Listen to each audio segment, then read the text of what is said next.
दोस्तों, हमारी आज की इस वीडियो में हम आपको बताएंगे कि आखिर कोरियन साइंटिस्ट ताजी हरी सब्जियों को उगाने के लिए कौन कौन सी प्रक्रियाओं का इस्तेमाल करते हैं। आज के एडवांस टूल्स का इस्तेमाल करने से पहले वैज्ञानिकों को किन बातों का ख्याल रखना पड़ता है। साथ ही हम आपको ये भी बताएंगे कि इन्हें उगाने के बाद ये वैज्ञानिक इन सब्जियों को अपने कंज्यूमर्स तक किस तरह पहुंचाते हैं। वीडियो में आगे बढ़ने से पहले हमारी आपसे एक रिक्वेस्ट है कि अगर आपने चैनल को अभी तक सब्सक्राइब नहीं किया है तो प्लीज इसे सब्सक्राइब जरूर कर लें, क्योंकि हम हर दिन एक नई वीडियो के साथ आप लोगों को फार्मिंग और एग्रीकल्चर से जुड़ी पुरानी से लेकर नई तकनीकों के बारे में लगातार बताते रहते हैं। ग्रीन हाउस फार्मिंग या ग्लास हाउस फार्मिंग एक कंट्रोल्ड इन्वायरमेंट प्रोवाइड करते हुए की जाने वाली फार्मिंग है, जहाँ पर हरी सब्जियाँ बेहतर तरह से ग्रो कर सकती हैं, जिससे कि बदलते मौसम का प्रभाव उन तक नहीं पहुंचता है। हमारे आज के इस वीडियो में हम आपको साउथ कोरिया में बड़े पैमाने पे की जाने वाली हाइड्रोफोनिक फार्मिंग मेथड का इस्तेमाल होते दिखाएंगे।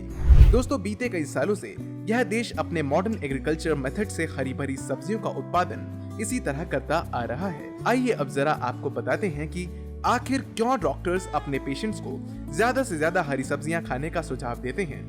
दरअसल हमारे शरीर को हरी सब्जियां खाने से ढेर सारे फायदे होते हैं। इन्हें खाने से हमें कई सेहतमंद और पोषक तत्व मिलते हैं, जिसमें शामिल विटामिन सी, विटामिन के, फॉलिक एसिड, पोटेशियम, कैल्शियम और फाइबर जैसे कई खास एनर्जी से भरपूर न्यूट्रिएंट्स मौजूद हैं। हमारे शरीर में रक्त और चीनी की मात्रा को काबू करने में भी सब्जियां मदद करती हैं।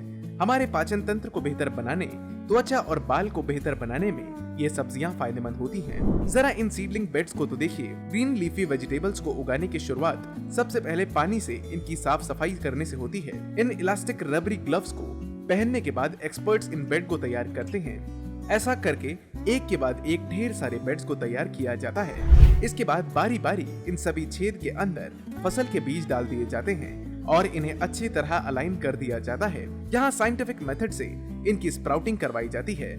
इसके बाद इन सभी बेड्स को ग्रीन हाउस में बिछा लिया जाता है और निचले हिस्से में पानी का इस्तेमाल किया जाता है। देखते ही देखते बीज फूट जाते हैं और इनमें से सीडलिंग्स निकलने शुरू हो जाते हैं। कुछ समय पिटने के बाद धीरे धीरे इन पौधों में बेहतर उपज देखने को मिलती है। इन आर्टिफिशियल फार्म्स में यह देश ढेर सारे उत्पादन की तैयारी करता है। यहाँ की तापमान को ठीक ठाक ठंडा रखने के लिए जगह जगह पर वेंटिलेशन एयर शाफ्ट्स का इस्तेमाल किया जाता है। बहरहाल दोस्तों, यहाँ पर सीडलिंग्स को अच्छी तरह तैयार हो जाने के बाद सभी ट्रेस को अच्छी तरह इकट्ठा कर लिया जाता है। इसके बाद पानी के ऊपर मोटे जालीदार प्लेटफॉर्म्स को बिछाया जाता है, जिसमें एक एक करके इन सभी सीडलिंग्स के थर्मोकॉल्स को सेट किया जाता है। इस काम को वर्कर्स मैनुअली अपने हाथों से और बड़ी सावधानी से करते हैं। एक मिनट आप भी इस काम को होते हुए देखिए। अपनी स्क्रीन पर जरा ध्यान से देखिए। यहाँ हजारों की तादाद में सीडलिंग्स को लगाया जाता है, जिसके बॉटम पोर्शन को पानी में इमर्स कर दिया जाता है ताकि इसमें जड़ें निकलने लगे। इसी तरह कुछ समय भिगाए रखने के बाद इन पौधों में जड़ें निकलनी शुरू हो जाती हैं। लेकिन इस दौरान सभी पौधों के बीच बिल्कुल भी गैप नहीं होता है और उनके पत्ते एक दूसरे से टकराने लगते हैं। इसलिए यहाँ इन ट्रेस से पौधों को हटाकर दूसरी ट्रेस में लगा दिया जाता है। इन सभी ट्रेस में पौधों के बीच इतना अच्छा खासा गैप होता है कि यह सभी अच्छी तरह से उग जाते हैं। इसी मेथड का इस्तेमाल करके उगाए गए इन ढेर सारे ड्रेस को आप अपनी स्क्रीन पर देख सकते हैं। यहाँ ठंडी तापमान में इन पौधों को आर्टिफिशियल सनलाइट की मदद से उगाया जाता है। कुछ समय बीतने के बाद इन सभी में अच्छी तरह शूट्स निकलने लगती हैं और इनका आकार भी पहले से बड़ा हो जाता है। लैबोरेटरीज के अंदर केवल एक फ्लोर में नहीं बल्कि मल्टीपल फ्लोर्स पे इन ग्रीन वेजिटेबल्स की फार्मिंग की जाती है। इसके बाद वैज्ञानिकों के द्वारा इन पौधों से जड़ों को काटकर अलग कर लिया जाता है और इनमें से पत्तों को एक जगह इकट्ठा कर लिया जाता है। इन पत्तों के गुच्छों को वेइंग मशीन की मदद से नाप तौल कर इन्हें प्लास्टिक कार्ड्स में सेटल कर दिया जाता है। यहाँ मिलकर यह सभी वर्कर्स एक ही बारी में ढेर सारी कार्ड्स को कम्प्लीटली फिल कर लेते हैं और उसके बाद इन्हें प्लास्टिक कवर्स में रैप कर लिया जाता है। इसके बाद इस सारी सब्जी के पत्तों की कटाई कर ली जाती है। इस काम के लिए धारीदार ब्लेड्स का इस्तेमाल किया जाता है और इन्हें टुकड़ों में बांट दिया जाता है। इसके बाद इन टुकड़ों को वापस से इन बड़े बड़े प्लास्टिक कवर्स में रैप कर लिया जाता है। यहाँ से यह ढेर सारे ट्रेस वॉशिंग क्षेत्र में ले जाए जाते हैं। दोस्तों, इस वक्त आप स्क्रीन पर जिन सिंक्स को देख रहे हैं, इनमें नीचे के हिस्सों में जाली लगी रहती है और ऊपर एक ट्यूब मौजूद होती है। इन टैप से हाई प्रेशर में पानी निकालकर सिंक में भर दिया जाता है और एक एक करके सारे प्लास्टिक कवर में इकट्ठे किए गए पत्तों को पानी में पलटकर अच्छी तरह से धोया जाता है। देखिए किस तरह इन टैंक्स में पत्तों को रखा जाता है और किस तरह इन्हें साफ कर लिया जाता है। इसके बाद एक छलनी की मदद से एक सिंक से सिंक में ट्रांसफर किया जाता है और आखिरकार सारे पत्तों को प्लास्टिक बैग में पलट लिया जाता है। दोस्तों, इस दौरान बिना पानी को अलग किए यही पत्तों को प्लास्टिक में डाल लिया जाता है। उसके बाद इस खास मशीन का इस्तेमाल किया जाता है। यह मशीन बिल्कुल उसी तरह काम करती है जैसे कि आपके घरों में वॉशिंग मशीन काम करती है। जरा याद कीजिए कि गीले कपड़ों को अच्छी तरह सूखने के बाद कैसे सोक मोड पे मशीन चलाई जाती है। ठीक वैसे ही इस मशीन में भी गीले पत्तों को सीधे सीधे डाल दिया जाता है। तेज रफ्तार में घूमते घूमते इन पत्तों में मौजूद सारा पानी निकलकर अलग हो जाता है।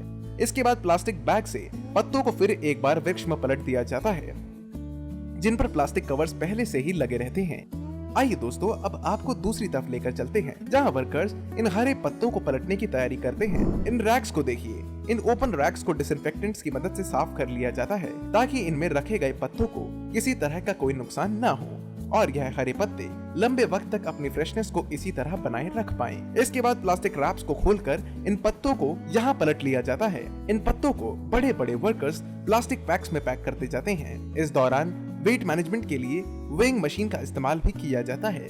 देखिए किस तरह पैक कर देने के बाद प्लास्टिक पैकेट्स को खास मशीन की मदद से सील कर दिया जाता है। इसके ऊपर स्टिकर्स भी इसी मशीन से गुजरने के दौरान ही लगाए जाते हैं और फाइनल पैकेजिंग से पहले इसमें इस्तेमाल होने वाले जरूरी मसाले के पैकेट को भी शामिल कर लिया जाता है। आप इस वक्त अपनी स्क्रीन पर देख रहे हैं, यह वह खास मसाले हैं जिनका इस्तेमाल सब्जी बनाते दौरान किया जाता है। इन्हें भी कुछ इसी तरह इन आर्टिफिशियल ग्रीन हाउसेस में रखा जाता है। आसानी से यह मशीन इन बड़े बड़े पैक्स को भी तैयार कर लेती है। इसके बाद इन्हें कन्वेयर प्लेटफॉर्म की मदद से आगे भेजकर इनका इंस्पेक्शन कर लिया जाता है और सब कुछ सही होने पर ही इन्हें कार्टन्स में पैक कर लिया जाता है। यह सभी कार्टन्स लोड करके ट्रक्स की मदद से आगे ट्रांसफर कर दिए जाते हैं। साउथ कोरिया में आपको ऐसे ढेर सारे फ्रेश वेजिटेबल पैकेट्स के अंदर रैप मिल जाएंगे। वेजिटेबल्स की फ्रेशनेस को मेंटेन करने के लिए इन्हें ज्यादातर ठंडे तापमान पर रखा जाता है। ऐसा न केवल इन्हें मॉइस्चर कंटेंट से खराब होने से बचाने जाने के लिए किया जाता है, बल्कि इससे इनकी शेल्फ लाइफ भी बढ़ जाती है। तो दोस्तों, यह था साउथ कोरिया के प्रोडक्शन प्लांट्स में तैयार होने वाली ग्रीन लीफी वेजिटेबल्स का कंप्लीट प्रोसेस। दोस्तों, अगर आपको हमारी यह वीडियो पसंद आई तो इसे एक लाइक जरूर करें और अपने दोस्तों के साथ शेयर करना ना भूलें। लगातार ऐसी ही वीडियोस को देखते रहने के लिए हमारे चैनल को सब्सक्राइब करना ना भूलें। हम आपसे कल फिर मिलेंगे एक और मजेदार वीडियो के साथ। तब तक के लिए आप रखें ख्याल अपना और अपने परिवार का। Bye bye.